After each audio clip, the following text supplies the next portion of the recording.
Hello friends, welcome back to my channel. আমার channel লক্ষ্যহীন দৃষ্টিকোণে তোমাদের সকলকে স্বাগত জানিয়ে আজকে ব্লগটা শুরু করছি। তোমরা সবাই কেমন আছো? আশা করি তোমরা সবাই খুব ভালো আছো, আর আমরাও খুব ভালো আছি। তো এই ব্লগটা ছিল দীঘা ডে 2 এর ব্লগ।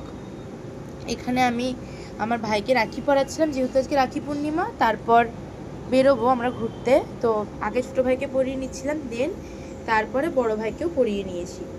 মোটামুটি ভালোই লাগলো, পুরো দিনটা খুব ভালো কেটেও ছিল। এখন চলে যাচ্ছি একটু উড়িষ্যার উদ্দেশ্যে। তো এই সাইডে তোমরা দেখতে পাচ্ছ জাহাজ বাড়ি, এটা খুব বিখ্যাত একটা জায়গা। মানে এখানে আসলে সবাই আসে না এরকম কেউ নেই, এটা এখন নতুন একটা টুরিস্ট স্পট বলতে পারো দীঘার বুকে। তো খুব ভালো লাগছিল। আজকে পুরো ব্লগটা তোমরা দেখো, আশা করি তোমাদের সকলেরও খুব ভালো লাগবে।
এখন তোমরা যে জায়গাটা দেখছো এটা হচ্ছে চন্দনেশ্বর মন্দির। না, চন্দনেশ্বর নয়, এটা হচ্ছে রাধা গোবিন্দ মন্দির। এরপরে পড়বে চন্দনেশ্বরের মন্দির। তো আমরা ব্রেকফাস্টটা ছেড়েছিলাম ওই ইয়ের থেকে, ব্রেকফাস্টটা করেছিলাম তোমাদের তালসারির ওখান থেকে। তালসারিতে আজকে প্রচণ্ড জল দেখলাম, যেটা খুব ভালো লাগলো দেখে। কোনোদিনও এরকম জল তালসারিতে অ্যাটলিস্ট পাইনি, আজকে পূর্ণিমার জন্য পেয়েছিলাম। দেন আমরা চলে গেলাম ডাইরেক্টলি বিচিত্রপুর। বিচিত্রপুরের এই জায়গা থেকে আমরা খাবার অর্ডার করে দিলাম। ওখানে আমরা ক্র্যাবস নিচ্ছিলাম আর একটা ইলিশ নিয়েছিলাম। আমি ইলিশটার ভিডিও করতে ভুলে গেছি, ওই সাইড থেকে একটু করেছিলাম কাঁচা মাছটারই ভিডিও, ওইগুলোই নেওয়া হয়েছিল।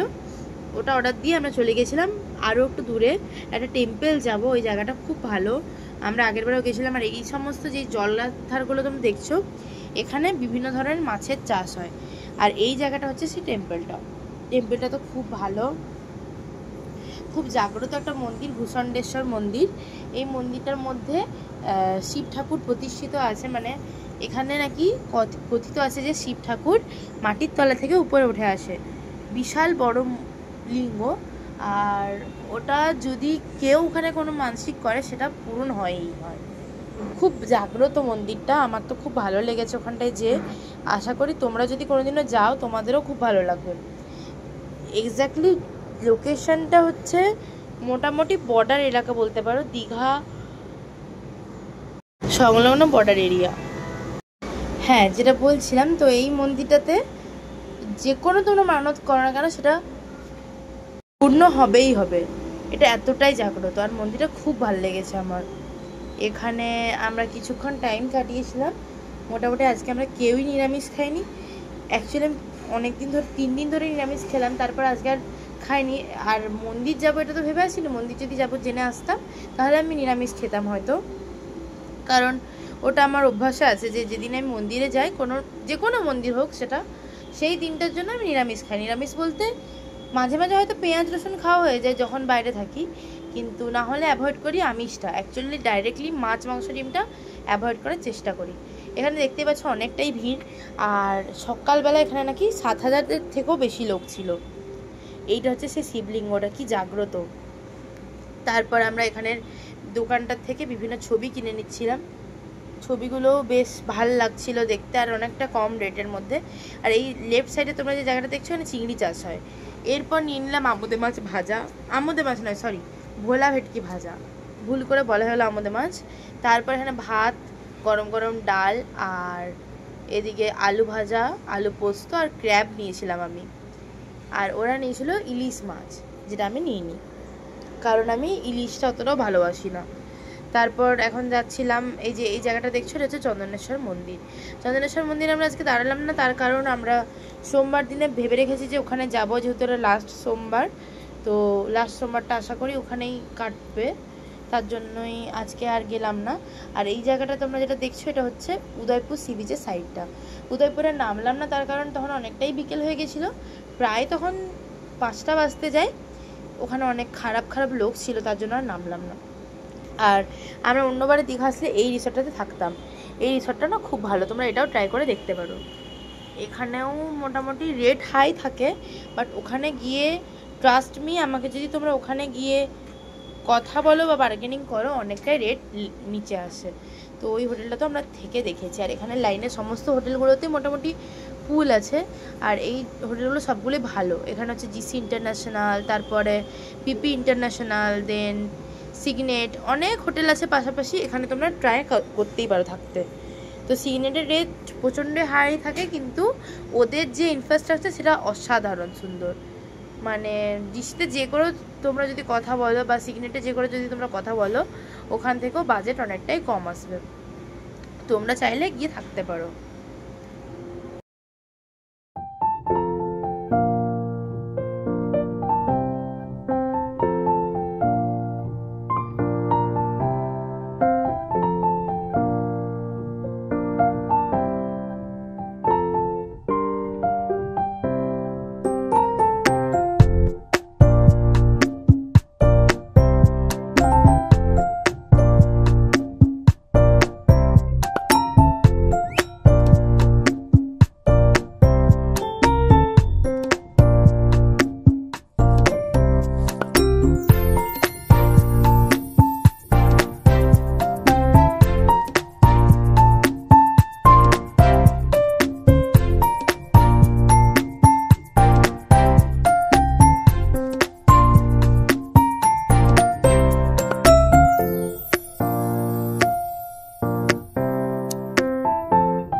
আমি আর আমার বাবা চলে গেছিলাম একটু সায়েন্স সিটি এসে করে, তার আগে একটু পুলে সুইম করেছিলাম।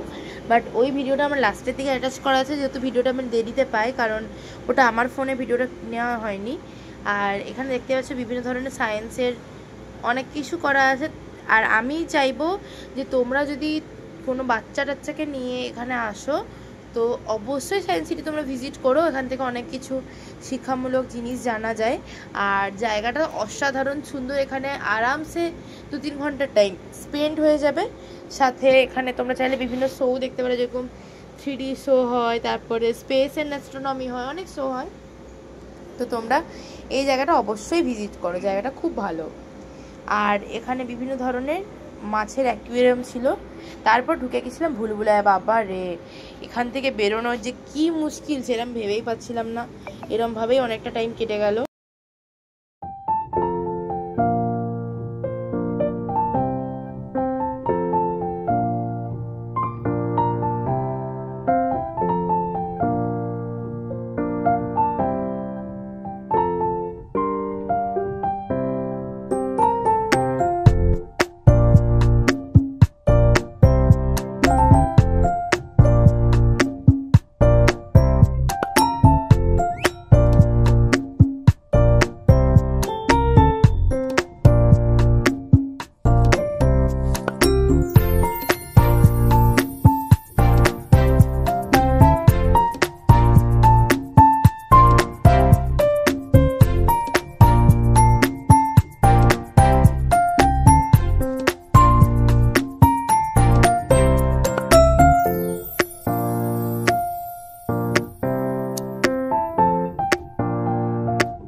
বন্ধুরা, আজকে ব্লগটা আমি এখানেই শেষ করছি। তোমরা সবাই খুব ভালো থেকো, সুস্থ থেকো। আরও কোনো একটা এরকমই নতুন ইন্টারেস্টিং ব্লগ নিয়ে তোমাদের কাছে খুব জলদি আসবো। ততক্ষণের জন্য টাটা। তো আমি লাস্টে একটা ইনফরমেশান দিতে চাই। এখানে ভেজ মোমো আমি নিয়েছিলাম, এটা অতটাও ভালো ছিল না, মানে যেটা এক্সপেক্ট করেছিলাম ওরকম একটুও নয়। আর তোমরা চাইলে এখানে চিকেন মোমো খেতেই পারো, চিকেন মোমোটা সত্যি অসাধারণ ছিল। আমি যেহেতু চিকেন খাই না, তার জন্য আমি ভেজ নিয়েছিলাম। আর এখানের মোমোটা অ্যাকচুয়ালি পাহাড়ের মতন একদম না, মোমো খেলে পাহাড়েই খাওয়া উচিত। তো আজকের মতন এখানে শেষ করছি, টাটা।